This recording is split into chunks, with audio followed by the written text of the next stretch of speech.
হবে, তার তারিখ বলা হবে। 2 মাস আগে এস আলম এর সাথে শেখ হাসিনার মিটিং হওয়ার পর শুধু আগামীকালকে প্রোগ্রামের জন্য আমরা বিভিন্ন মাধ্যমে জানতে পারি 1100 কোটি টাকার চেয়ে বেশি বিনিয়োগ করা হয়েছে।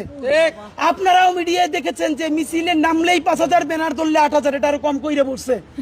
এবং বাংলাদেশে অনেক মানুষ গরিব, তাদেরকে গিয়ে বুঝাই কিছু নেই, এইখান থেকে ওই কোনা পর্যন্ত যাবা। বদমাশগুলো নিজেদের জীবন তো জাহান্নাম বানাইছে। এই মানুষগুলো ভ্যানওয়ালা, রিক্সাওয়ালা, তাদেরকেও 5000 টাকা লোভ দিয়ে নামাইয়া তারপর তাদেরকে যে পুলিশ ধরে, ওরা কেউ এই পুলিশ বাপের কাছ থেকে ছাড়াই নাই। এই যে পাবলিক পিটাই ওগো প্যান খুলে দেয়, তখন ওরা যায় কই? একটু আগে বলতেছে পাগল, বলে তোরে কে পাঠাইছে? আল্লাহ পাঠাইছে। তাহলে আমাকেও কথা আমার দ্বারা পিড়া পাঠান, আমরাও চম্মের মতো পিড়ে আল্লাহ আমাকে পিড়াইতে পারছে। কতক্ষণ পাগল নামে, কতক্ষণ উদিচির কবি সাহিত্যিক নামে। দেখেন উদিচির এগুলো কি বদমাইশ।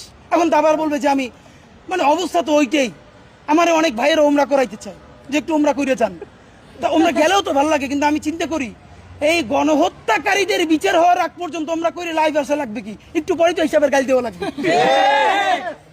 সুতরাং আপনাদের কাছে একটাই কথা, আগামীকাল ফজরের নামাজ আমরা এইখানে পড়ব ইনশাআল্লাহ।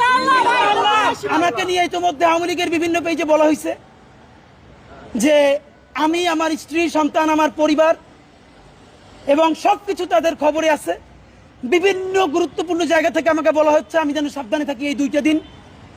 আমার যে আপনারা সাবধানে থাকতে বলেন, আমার দেখে মিডিয়ার বাইরে ছুটে আসছে যে এই শহীদ পরিবারটা যার বিচার আইনা না দিতে পারলে আবারও তার উপরে গণহত্যা হবে, তারা তো মিডিয়া চিনেও না। তার উপরে আবার হত্যা হইলে কোন মিডিয়া তার কাছে যাবে? আমার যে আপনারা নিরাপদ থাকতে বলেন, আমি একা ওসমান হাদির নিরাপত্তার কথা চিন্তা করেন, আপনারা বাংলাদেশের নিরাপত্তা চিন্তা কেন করেন না? দেশে দেশে সবার সাথে দ্য নিউজ।